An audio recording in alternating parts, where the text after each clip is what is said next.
آج پورے 39 ڈیز رہ گئے ہیں، 39 دن باقی ہیں 28 نومبر کے آنے میں، اور 28 نومبر سے پہلے نئے آرمی چیف کا تقرر ہونا ہے یا پھر جنرل عاصم منیر صاحب کنٹینیو کریں گے، اس کے بارے میں فیصلہ ہونا ہے۔ مسلم لیگ نواز شریف صاحب، مریم صاحبہ، شہباز شریف صاحب نے یہ تلوار جنرل صاحب کے سر پر لٹکائی ہوئی ہے، اور ابھی تک انہوں نے باقاعدہ طور پہ کہیں بھی اعلان بھی نہیں کیا، تذکرہ بھی نہیں کیا کہ جنرل عاصم منیر صاحب کو ایکسٹینشن دے دی گئی ہے، کیونکہ ابھی تک ایسا کچھ نہیں کیا گیا۔ اس سے پہلے اس کے ساتھ ساتھ کچھ اور خبریں بھی آ رہی ہیں، اور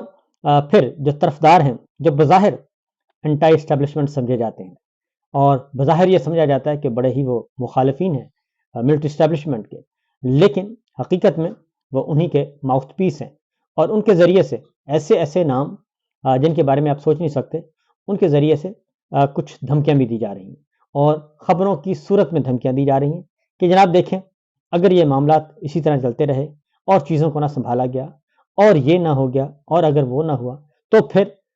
کچھ ایسی صورتحال ہو جائے گی کہ پھر سنبھالا نہیں جائے گا۔ یعنی وہ یہ کہہ رہے ہیں کہ ماورائے آئین کوئی اقدام کیا جا سکتا ہے۔ تو پہلی بات تو یہ ہے کہ پہلے ہی آئین کا بھرکس نکلا ہوا ہے پاکستان میں، نہ آئین ہے، نہ قانون ہے، جمہوریت ہے، نہ بنیادی انسانی حقوق ہیں۔ اس لیے یہ کہنا کہ مزید کوئی بدتر صورتحال ہو جائے گی، اس کے بارے میں صرف یہی ہے کہ سوائے گدڑ بھبکیوں کے اور کچھ نہیں، کیونکہ پہلے جتنی فسطائیت برپا ہو چکی ہے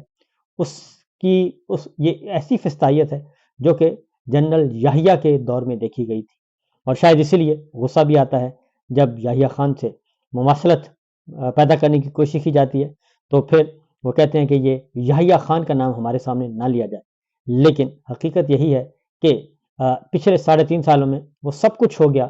جو جنرل یحییٰ کے دور میں ہوا تھا۔ تو بہرحال اب دھمکیاں یہ دی جاتی ہیں